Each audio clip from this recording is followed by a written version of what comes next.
Houston. Houston, we have a problem. DJ Apollo has landed. I repeat, DJ Apollo has landed at Hitmix 88.9 WEIU.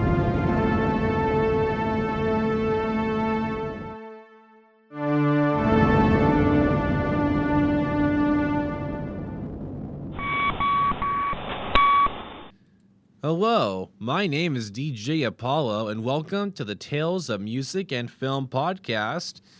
And it feels good to be back yet again. And today, I'm kind of surprised, really, because this one could be considered kind of a rant. And I had not done a recording like this in quite a while, because we're going to be talking about a brand new film that's in theaters right now. It's part of a giant universe that I have a love-hate relationship with. We are going to be talking about Antman 3, or aka Antman Quantumania, and it is the third installment of the Ant-Man trilogy, so Ant-Man now has a full trilogy. And this movie, apparently, I did not know this, starts the next phase, so this film is now the first film for Phase 5. And I'm just going to go out the bat and say this right now. This phase is already starting off on a very, very low note, and I will get to that. But before I get into the movie itself, I think it's very important that I kind of go into my history with the Marvel Cinematic Universe. So I was introduced to the MCU back in 2011 when Captain America: The First Avenger came out, and that film was my introduction to the MCU. I watched it on DVD. I did not get to see it in theaters, but the following year, in 2012, was when the first Avengers film came out, and I went to go see that. And that film was very breathtaking because you had the 6 heroes who all pretty much had their own solo films. And thanks to those films, we knew who those characters were, what their motives are, who they are as people, and who they're like. It was a good build-up, and that film did an amazing job because of how small scale it was. And say what you will, in my personal opinion, Phase 1 was the best phase. Because back then, Marvel was actually taking their time building out their heroes to make us care about them. But the minute Phase 1 ended, it started going downhill very slowly. And the last couple of phases, in my personal opinion, have been very disappointing. Now, the MCU is closing around over 40 films now at this point. And unfortunately, there are way more bad than good ones. And this is just my personal opinion, but the MCU, like Disney, I feel like Disney just looks at this franchise as a cash grab now. Like, they don't care about actually structuring, very good superhero films with high stakes. And Antman Quantumania was for me another run-of-the-mill Marvel film that's very forgettable. And it's very skippable as well. Now, the MCU isn't entirely bad. There are some hidden gems in the MCU. Like I said, Captain America: The First Avenger, that's a good one. The first Avengers film, that's a good one. Captain America and the Winter Soldier, that's another good one. And I really enjoyed both the Guardians of the Galaxy films because James Gunn actually knows what it means to make a good superhero film. And I really did enjoy the recent Black Panther: Wakanda Forever. That was a very, very good movie. But really, those are the only ones I'm into. That's really about it. Everything else, I would just never watch again. Now, I know everybody has largely different opinions regarding the MCU, but each film that comes out now, I'm just kind of like, whatever. Like, I keep wanting to check out of this franchise because they're not taking risks and they're not doing really anything creative at this point. It's just copy and paste. It feels like the same story just with different characters. They're just releasing them, like 3 to 4 films a year or something like that. It's just like, I miss the good old days when it was just one film a year and they really worked hard and put a lot of effort into it, because I'd rather have that one good movie than 4 bad ones a year, you know? And oh yeah, of course, I forgot to mention, like, Spider-Man No Way Home, that's my favorite MCU film of all time. That film did it right. And to tell you the truth, I don't think anything is going to top what that film did. It is a masterpiece.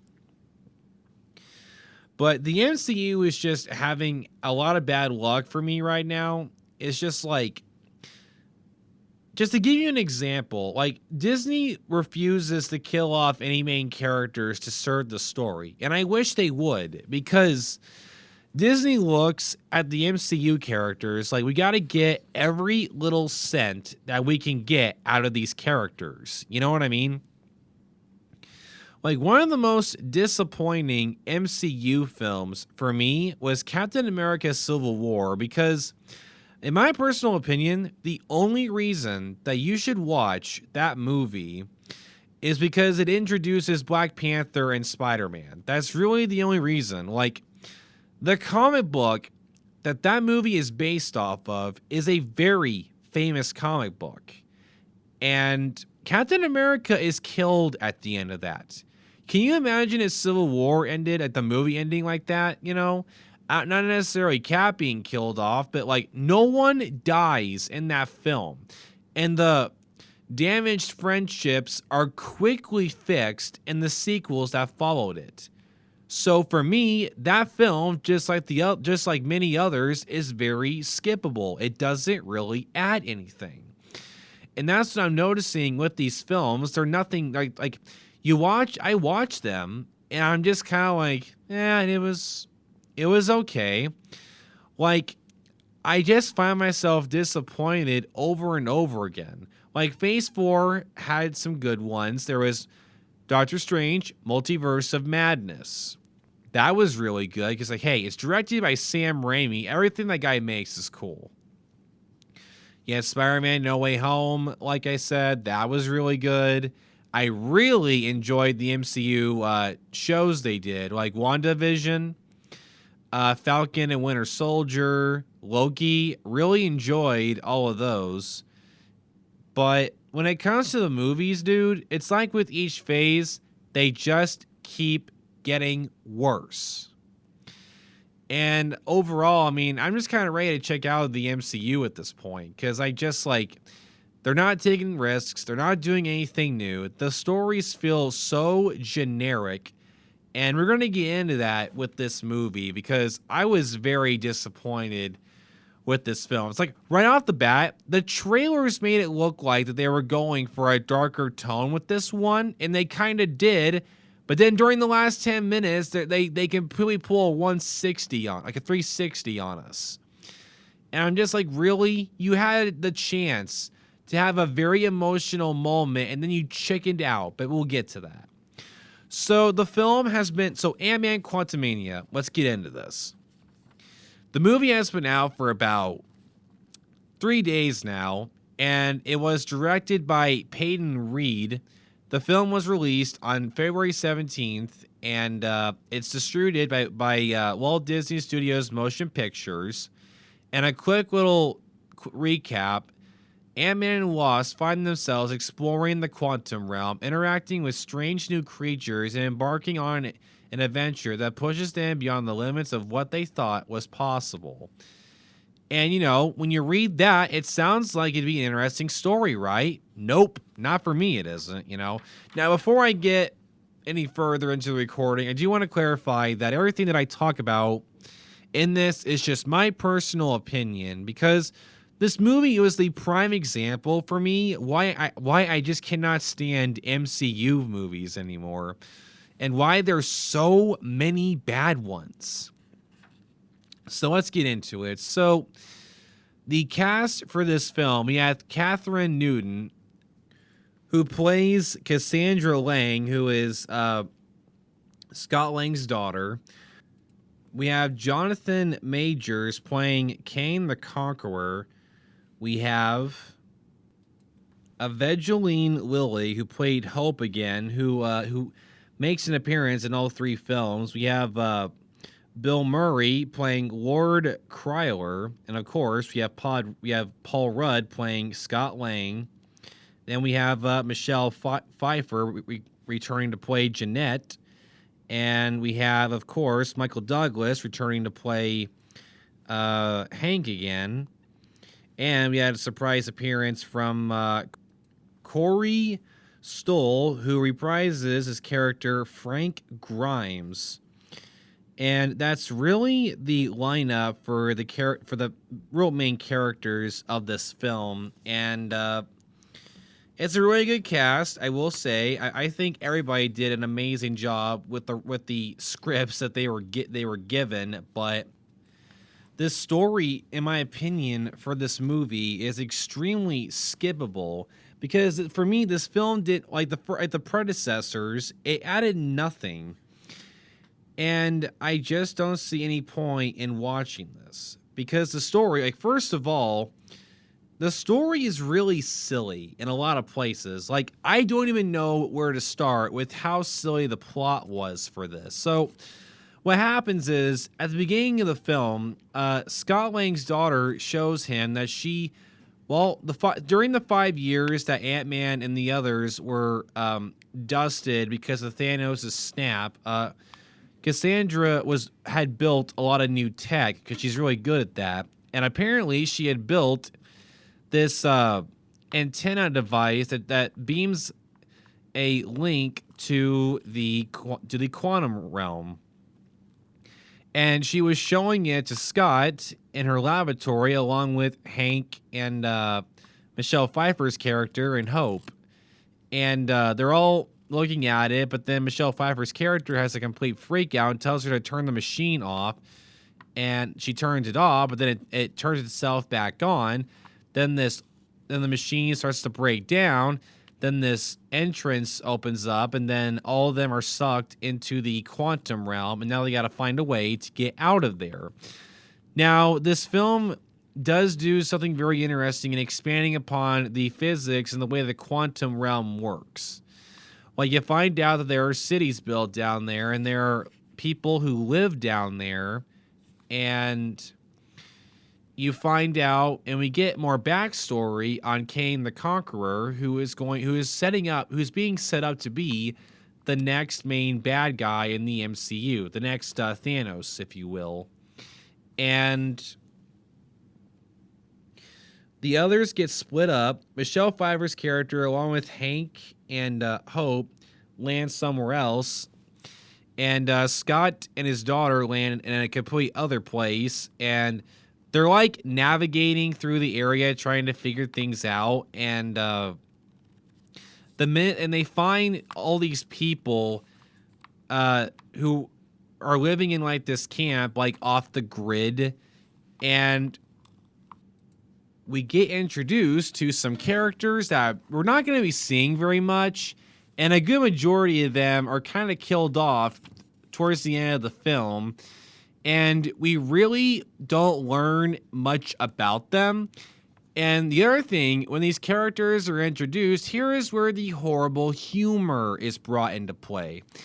Now, I'm saying this right now that Marvel is really, really bad at writing good comedy. It's cringe for me. Like, every MCU film, they write these bits that are very cringy, they're not funny, and you just want it to be over with. I'm not kidding you. Literally, one of the characters in this is this pink bubble guy who makes jokes because people have, quote, holes, and he doesn't. And he's like, Scott, how many holes do you have in your body? And that's supposed to be funny somehow. And I cannot express how much I was cringing when this whole thing was happening on screen. And after these characters are introduced, there is an attack. Scott and his daughter try to do the best they can to help the situation, but the camp gets literally destroyed, and almost everybody is captured. And not long after that, we get introduced to, we get backstory on Kane. So we find out during the time that Michelle Pfeiffer's character was trapped in the quantum realm, she met Kane the Conqueror. He was banished there because of all the worlds and timelines he was destroying. And Michelle Pfeiffer's character did not know that he was a bad guy, so she helped him rebuild his ship with the mindset that he was going to take her back to her time before she went missing in the quantum realm. Then she finds out how evil he is, and she can't let him leave. So she uses one of these devices and attaches it to his power supply that makes his power source huge, and now he can't use it. And over the years of Kane being trapped in the quantum realm, he built his own army and his own fortress and everything. And Michelle Pfeiffer's character spent years fighting with the freedom fighters, trying to bring him down, and of course, with no luck. And now this was actually a good portion of the film. I thought they did a really good job of really going into Kane's backstory and how he views himself as a conqueror, and that he is justified in the evil things that he does. This film had a lot of good things going for it, but the problem is it chickened out at last minute, and I will get to that later. So Scott and his daughter are captured and at the camp when it is attacked. And here is the next part that drove me absolutely insane. So Corey's character, Frank, who we have not seen since the first Ant-Man film. In this film, he is playing MODOK, one of the most famous Marvel villains of all time, who is said to be one of the smartest characters in the Marvel comics, who is a real dangerous threat. And this film completely destroys him. They just use Frank to play him. Frank is just this nameless, corporate villain, and now he randomly shows up playing one of the most famous Marvel villains of all time, and they completely destroyed the character. He's just there with horrible, horrible CGI, and he just makes jokes all the time, acting all serious. And there's a running joke throughout the film with how ridiculous he looks and that nobody takes him seriously. And they drag this out the entire film. And I just don't get it. Marvel does this all the time. They ruin villains. They do this over and over again. They change things up, take these amazing, well-written villains and making them these horrible, dumb people who make really stupid decisions, and they barely get any screen time, and they use them as comic relief. They have done this, I don't know how many times. It's just copy and paste, same thing, over and over and over. So Scott and his daughter get captured by, quote, MODOK. They get sent back to Kane's prison building, and then Kane walks in, and he interrogates Scott because he wants Scott to go on a mission for him to go retrieve his power source for his ship so that he can leave the quantum realm. And of course, Scott refuses, and then that's when Kane starts hurting his daughter, forcing him to make a decision, and then he decides to help him just so he would stop hurting his daughter. Now, this scene for an Ant-Man film was very intense, and this is what I was waiting for, because a big reason I did not like the previous Ant-Man films is because both films, things never really got serious. The first two Ant-Man films, it just felt like those films were comedies. It did not feel like hero films. And, you got Scott, who, in my opinion, was not written very well in both films. He never, under any circumstances, ever has taken anything seriously. It's one of the reasons why I really despise the way they wrote him, because he's just a comic relief. That's all he's there for.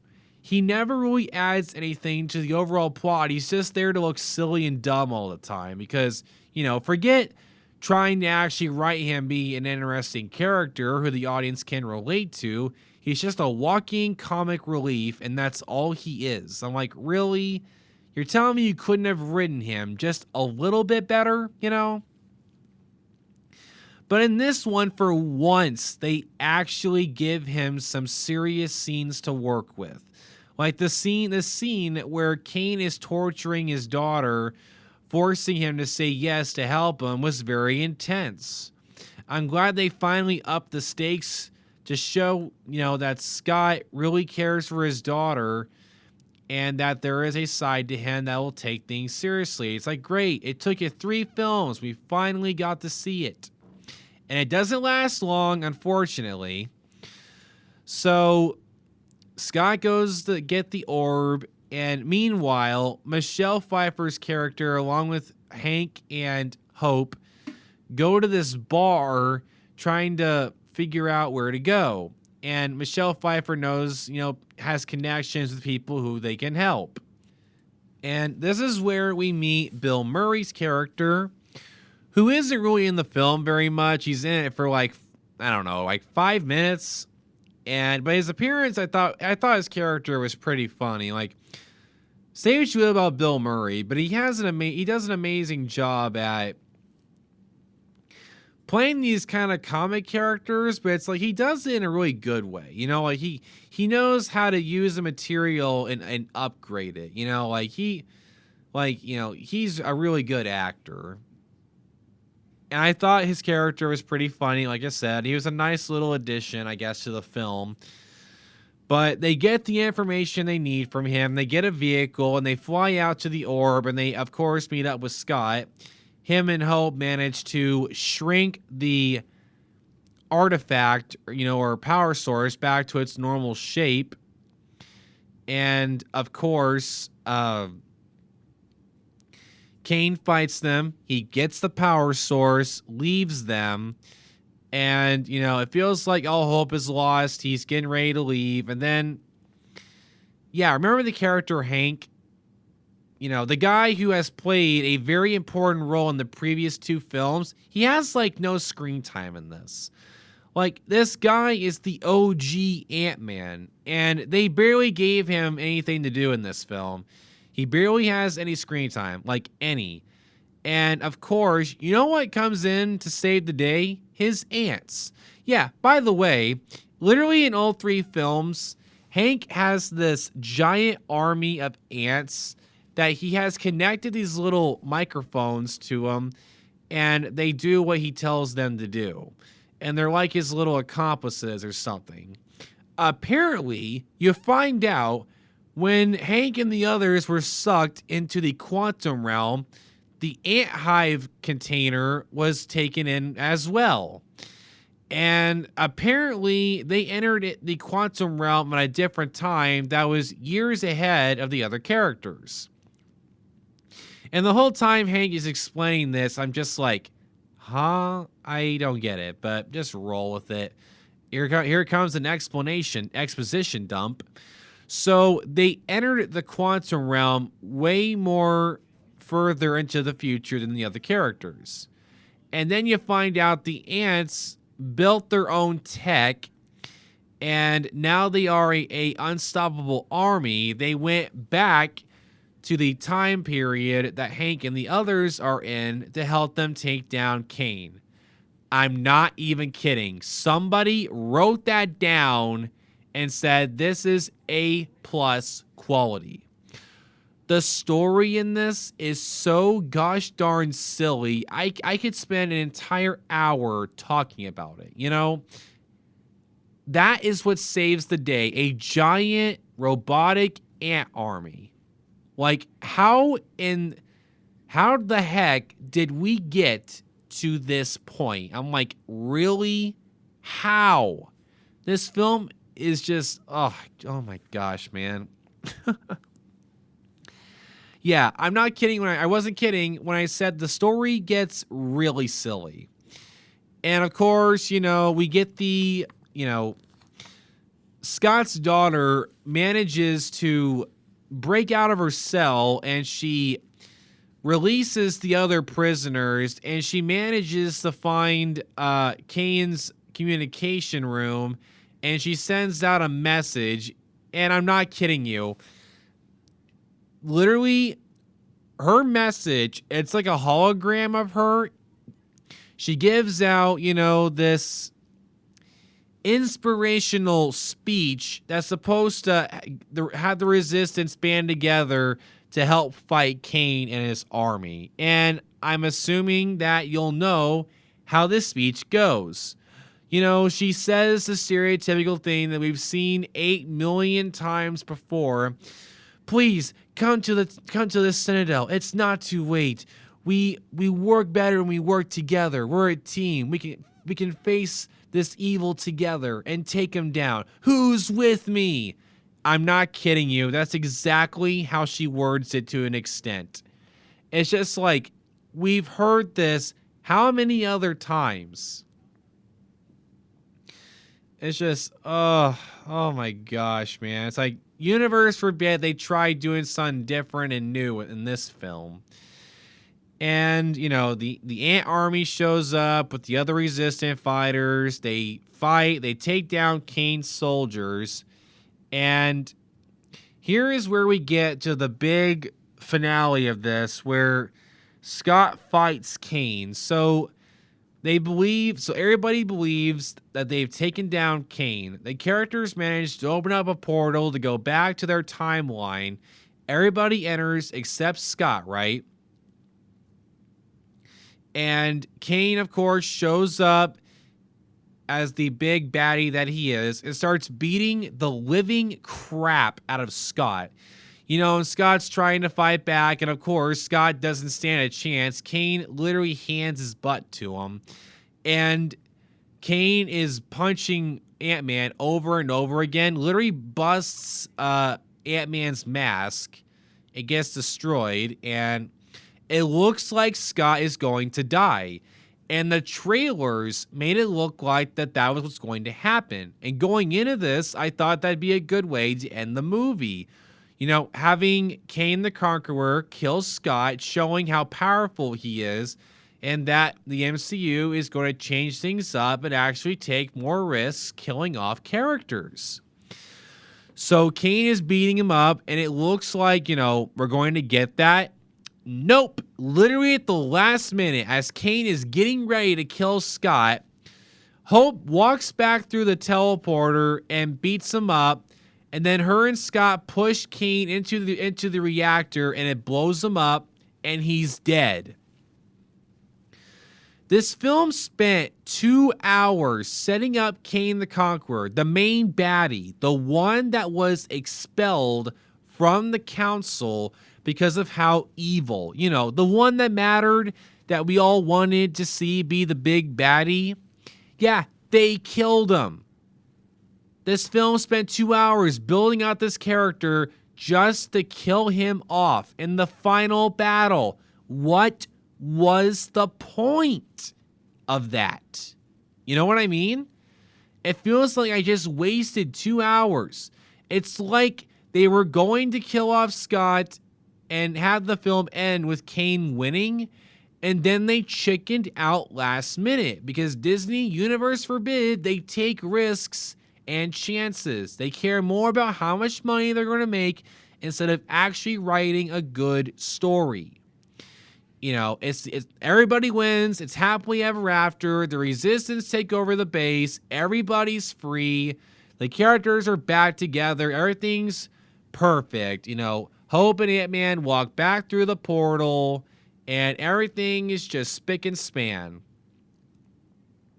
They went through this whole journey for what exactly? We learned a little bit more about the quantum realm, but nothing serious happens the whole time.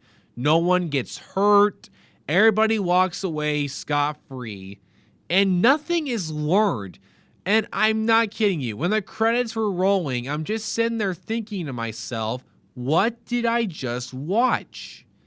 This film had no, like, important messages or anything.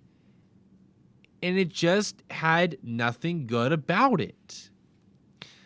And the after credit scenes were not that great either.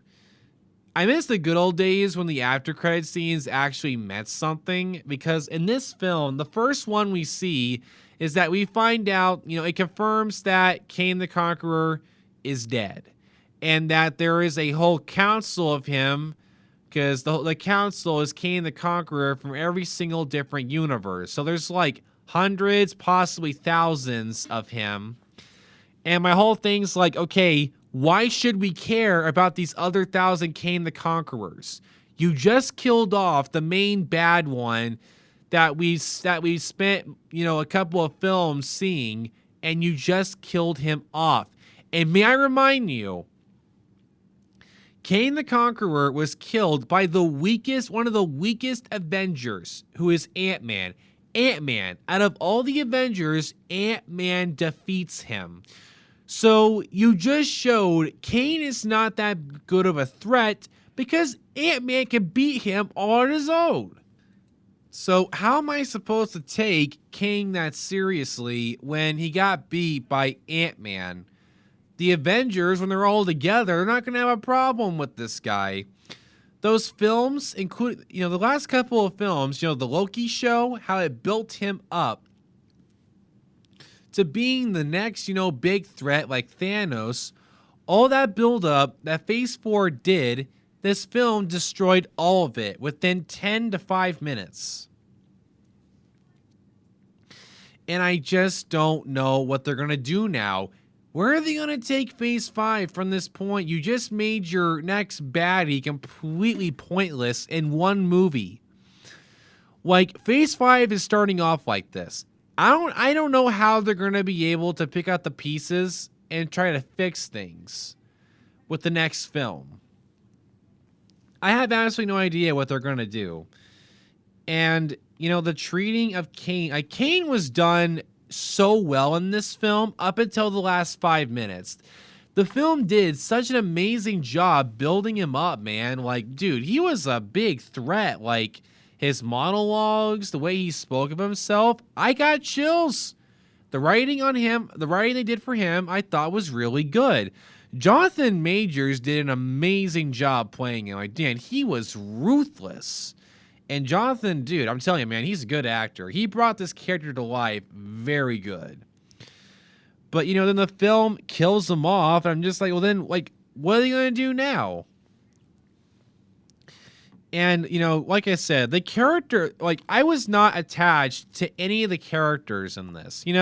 Scott was his usual goofy self. He didn't really add much to this film. The way they write him as a constant comic relief has gotten really annoying at this point. I'm just like, can we please write him better? They did Ant-Man dirty in all 3 films, in my personal opinion. Michelle Pfeiffer's character, I really enjoyed her. Michelle Pfeiffer is an amazing actress. Like, she does good in everything she's in. So, like, she did an amazing job. And Catherine Newton playing Cassandra, I thought she did a good job. But I gotta admit, I was not really a big fan of Cassandra in this film. I found her to be very annoying and constantly complaining and constantly nagging about her dad not being a good hero. It's like Cassandra, Scott was in the quantum realm for 5 years, right?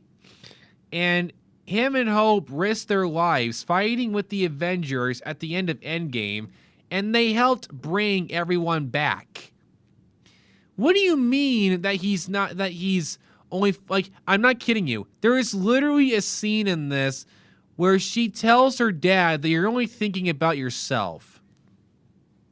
Cassandra, your dad risked his life multiple times fighting Thanos and his minions trying to bring back everybody. He even mentions that in the movie, and the other characters, they just brush it off like it's no big deal. It's like, you all were dead and he helped bring you back. Yeah, what a selfish guy Scott is. Just like, are you kidding me? I would be thanking him every day for the rest of my life. It's just like, what do you mean? There's this theme throughout the film, where it's like he's this selfish hero. I'm like, he's not at all. And going on to the next character that I want to ramp out for a minute. The way they treated MODOK in this. I cannot put into words how mad I am with what they did to MODOK. It's just like, dude, this guy in the comics is a legendary villain and a legendary character who is very smart, very intelligent, and this character is very, very dangerous. And this film completely destroyed him. I love the writer's idea. They're like, okay, guys, we are going to bring back that random villain, Frank, who we haven't seen in like almost a decade at this point, 8 years.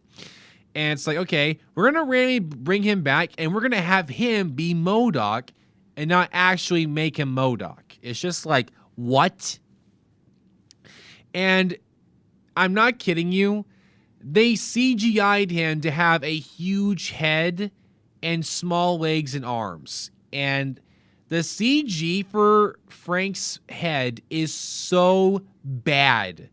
He literally looks like he could be in a Shark Boy and Lava Girl movie. I'm just like, what is this? What am I looking at? The CG of him was horrible, and MODOK's design was terrible, and they made him a walking comic relief. He does nothing the entire film. He's never a threat. Cassandra beats him all on his own. A 17-year-old teenager takes down one of the most dangerous Marvel villains all on her own. Are you kidding me? This is like when Kate Bishop took down Kingpin at the end of the Hawkeye show. The Kingpin. This man has decapitated people's heads off with a car door, and he gets beaten by a 17-year-old teenager with a bow and arrow who has no idea how to fight. Are you kidding me? They did the same thing to MODOK in this. Gets beaten by a teenager who's literally never fought villains once in her life. And I love how Scott gives her a couple of quick lessons on how to punch and use her. And by the way, Cassandra has her own Ant-Man suit, so she can shrink and do all the powers and stuff, but she has no training, right? Scott gives her a few little tips on how to punch, and then she's good the rest of the film. She just automatically knows how to fight, how to dodge, it's just like, are you serious? Really? And it's just like, and MODOK is killed off in this. I'm not kidding you. We don't see him for a good chunk of the film. He randomly shows up. Cassandra beats him. And then, I'm not kidding you. Here's what happens next. She walks up to him. Frank, stop being a jerk. You're better than this. And then he's like, but what else am I going to do? I'm just a big jerk. And then she's just like, it's never too late to not be a jerk. And then she just walks away. And then a few scenes later, he just comes flying in out of nowhere yelling, I'm not going to be a jerk. And then he randomly gets killed off. He just sits there, dies, and no one gives a crap. The characters surround him as he says his goodbyes. And I'm not kidding you. These are the last words that he says. At least I died an Avenger. And then he dies. And then everybody just walks away and gets back to the battle like nothing ever happened. I'm like, what was that? What is happening? It's just like, how did we get here, man? It's just like, oh my God. My head was hurting so bad. Oh my gosh, man. It was a complete war crime what they did to MODOK in this movie. And like I said, the treating of Kane, not good for me, in my opinion. And the humor, I've already touched upon that a lot already. It's just like the walking, squid-looking guy who, I'm not kidding you, he shows up later in the film, he gets shot at a lot, and he's like, I have holes, and I just wanted to leave the theater at this point. Because I'm just like, so this is where we are. We're making whole humor. This is where we are in the MCU. Forget actually trying to make, actual good jokes. It's just like, oh my gosh. It's just like, dude, I'm a 5th-year college student, okay? I think I've written a couple of stories. I've only written like maybe 1 or 2 stories, and I think I could have written a better comedy for this than whoever the writers were who wrote the comedy for this. It is terrible. It's not funny, and I was cringing so hard, man. Oh my gosh. But overall, that's going to wrap it up for my review of Antman Quantumania. This film was very disappointing to me, and it reminded me why I'm just ready to check out of the MCU. It's just, with each phase, the films continue to get worse, and it's just like, I don't know what else they're going to do at this point. And the MCU, I have no more hope for it at this point. I think, the Spider-Man No Way Home is going to be their highest point, and I don't think they're going to be able to top that. I don't think they can, but I hope you enjoyed this recording, and this was kind of more of me, ranting about this film and the MCU as a whole, but it felt really good to get all that out of my system. So I hope you enjoyed this recording, and until next time, I'm DJ Apollo, and you are listening to the Tales of Music and Film.